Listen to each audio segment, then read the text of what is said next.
Në ngjarjet që ka ndodhur në 4 Meshatorin e 98-s, mund t'ju them se numri i kamerave të shërbimeve inteligjente perëndimore dhe lindore ishte numër çift, të cilat nitin çfarë po ndodh. Numër çift çfarë do të thënë? Mbi 10. Mbi 10.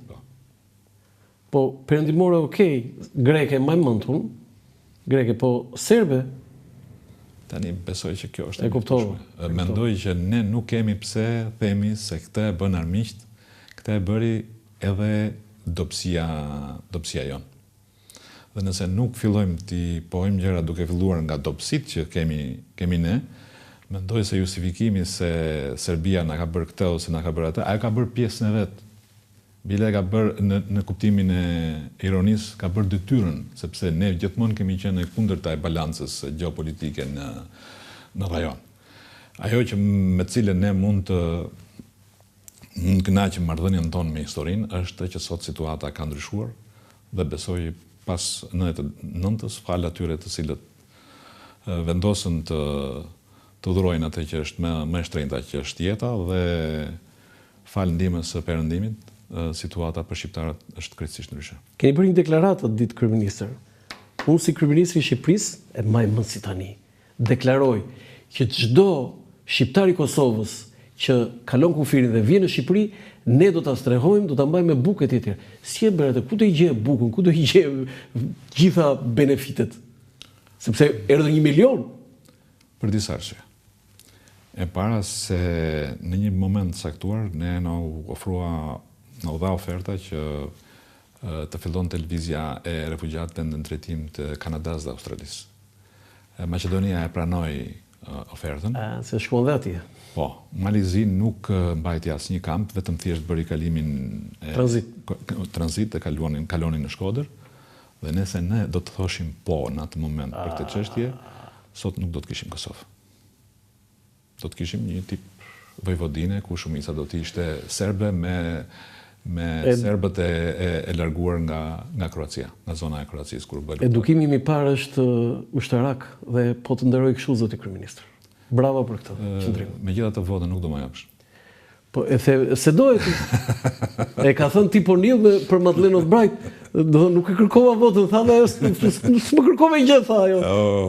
E ke parasysh atë histori? Po diskutojmë diçka që ka të bëjë me detyrën tonë, Karshiadeu nuk ka të bëjë me Megjithatë, ke luajtur një rol shumë të rëndësishëm, pavarësisht se gjithë populli shqiptar ti ishe produkti i shoqërisë tonë, por roli yt është i jashtëzakonshëm dhe unë si gazetar flas që e kam ndjekur me shumë mendje, e them këtë dhe se kam kompleksin. Unë jam djali i ushtaraku dhe nipi një ish partizani. A të ka nderuar në një gazetar me kështu?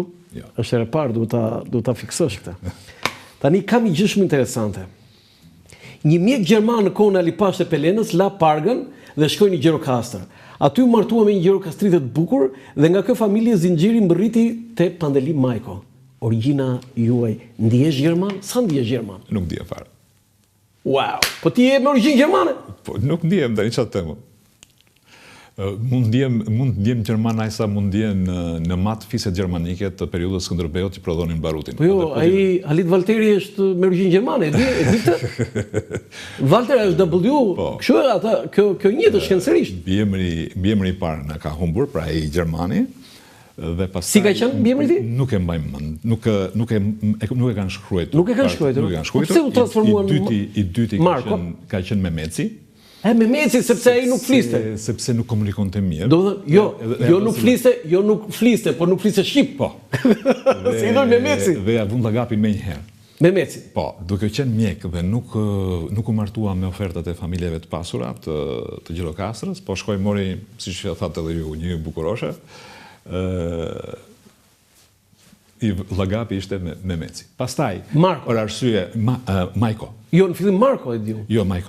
Majko direkt? Majko direkt. Po më falni, Memeci dhe pastaj për arsye tregtisë që bënte Katragjyshi dhe Stërgjyshi e morën Majko. Po ishte më tepër një titull dashamirësie. Po tani kjo Majko se tani në fshatrat e Gjirokastrës, Korçës, shumë me radh, punonin shumë qëjmë bujkrob të slav, të cilët bënin punën e bujqve në tokat e belerëve të Gjirokastrës. Të punësuar aty? Të punësuar, po. Dhe ata i thanë Majko. Eksakt, dashamirësia, po. Majko për gjithë ata që se dinë serbo-kroatisht është nën. Mama, nën. Sepse jepnin falë se tjerë.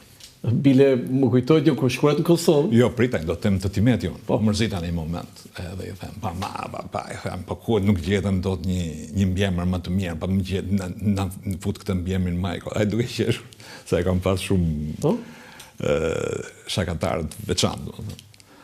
Më thot mua, djalin tënë mua s'ka problem. Ne tha, ja kujtojmë slavëve, tha, maman tha dhe për mirë, tha, ja kujtojmë dhe për keq.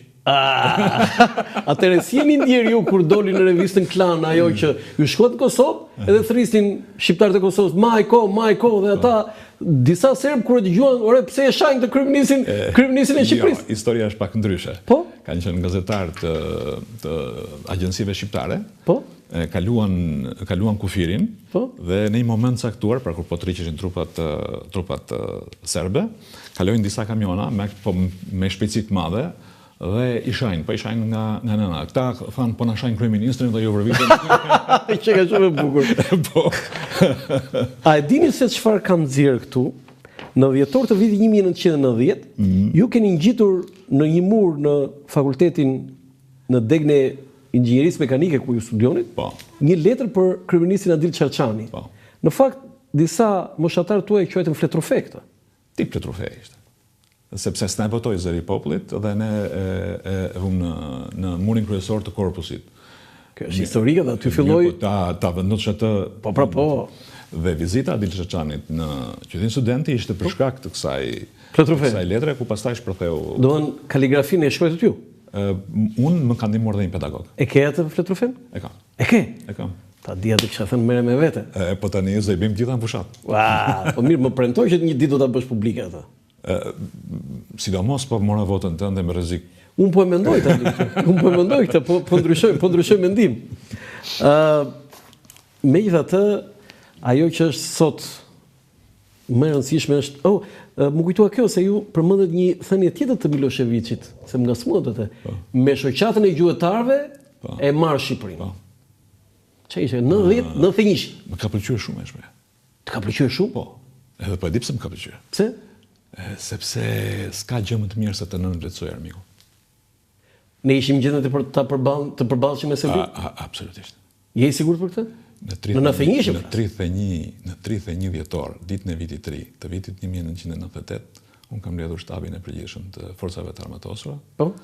Dhe e kam thënë bëuni gati. Për luftë. Po. Dhe ka filluar përgatitje. Kur ka filluar lufta e Kosovës, 24 mars. Ne nuk kemi bërë thirrje për vullnetarë, s'kemi bërë sepse gjithë fronti me Kosovë ka qenë një... Po serbët janë futur në territorin tonë? Mund të janë futur 2 herë dhe kanë lënë edhe pantallonat aty, nga ndryrja e tankeve tona. Po pantallonat u vrarë një serb? Janë vrarë serb, por trupa speciale serbe kishin një fenomen tillë, po ja shpjegoj. Po. Banin disa ganxha me vete, që nëse ju vriteshin shokët, ju hidhin ganxhat dhe i triqnin sepse mbetja e trupit të vrarë në tokën tonë konsiderohej shkelje e rëndë. Dhe ata nuk e çonin asnjëherë situatën që ne t'i thoshim do të bëhet të quhet agresion ndaj Shqipërisë. Do me thënë, edhe një herë. E para, e dyta, që ka ndodhur si koncept agresiv, ka qenë rënja e disa bombave nga krau i Kosovës, pra Jugosllavisë në atë kohë, të artillerisë pranë kampeve të refugjatëve. Tëron nga marrë 2 gjeneralë të NATO-s, jo Clarkun, dhe kam thënë, o zgjidheni ju tani këtë punë, ose më thoni që nuk po mbani fjalën, se më kanë thënë nuk kalon aty asnjë kampet janë të paprekshme dhe janë në mbrojtjen tonë. Ndërkohë nuk do vjesh. Dhe atje është bërë një bombardim me disa lloj bombash, të cilat mund të kujtojnë vetëm shpërthimin e famshëm të Fierzës, që nuk e di keni parë filmin në fillim të verës, paka shumë bombat natyrave të tilla janë hedhur dhe që prej asë dite nuk është hedhur asë. Në djenin tuaj si kryeminist, sa serb janë vrarë? Mund të jenë vrarë dhe i kanë tërhequr me ganxha ata, se kjo është e jashtëzakonshme që keni thënë. Janë kapur dhe të gjallë, janë ndërzuar subes. Serb të gjallë për të parë gjë. Sa? Mos ka bëj 1 apo 2. 1 apo 2. Po të vrarë? Po i ka sjellur çka janë, nuk e kam kapur ushtarat. Po të vrarë sa mund të kenë qenë? Të vrarë, këtë do e marrin vesh hap pas hapi kur të nxjerrin statistikat e plota të arkivës. Për shembull tani ka dalë që është rrëzuar dhe avion. Është rrëzuar dhe avion? Po që e ka rrëzuar UÇK-ja. UÇK-ja? Do të thonë avion serb. Doni të veçoni në një ushtarak tonin atë që me vërtet ju e dedikonit si kryeministër punën dhe organizimin që i ka bërë? Me ushtarakun që kam dash më shumë dhe zihesha më shumë ishte Kudus Ilama. E kemi një hero të gjallë? Nuk i ka qef ai këto lloj fjalësh. Ai si ka qef, duhet ta thoni ju si kryeministër. Ka bërë detyrën. Kur e pyeta një herë, i thash ka dal ke vrar në një serb, jam marr tha, e kam marr hakun deri për babgjyshin tim. E kam fiksuar si tani. Sepse aty përgjithsisht gjithë vullnetarët që kanë qenë të ushtrisë në të veshur me uniformë kanë qenë Kuksian, Hasjan dhe trupi. Vullnetar? Që nga ajo ditë unë e kam lidhur gjithë marrëdhënien time, të them në të gjitha kushtet njerëzore që mund të thotë njëri që është i lidhur me një zonë, është qarku i Kuksit. Kur më quan si deleguar në qarkun e Kuksit, unë kisha shumë problem, në fillim e kundërshtova, sepse në qarkun e Kuksit, në Kukës Hastropojo nuk i shikoi Kuksian të Hasjanët si socialistë demokratë, unë shikoj të gjithë të lloj. Dhe ishte problemi më i madh i imi tani të filloja edhe të fusja pykat në kuptimin të mblidhja. Jepni vota për mua, për PS-n? Po. Por në çdo fshat e kam thënë edhe në Kukës edhe në Hastropojo që atëherë që unë nuk vi të kandidoj këtu. Sepse ajo do të ishte që t'i ndaja dhe të bëja diçka që unë nuk më funksionon. E keni dhënë përgjigjen për Berishën, po ju bëri një akuzë shumë të rëndë, Jo, më bëri nder. Pse? Më bëri nder sepse duke më akuzuar, më detyroi që t'i drejtohesha institucioneve dhe midis tjerave, jo vetëm shërbimi informativ, po SPAK-u edhe pa kërkesë deklaroi që për Pandeli Majkun nuk ekziston asnjë çështje dhe asnjë dokument. Kjo është e vërtetë.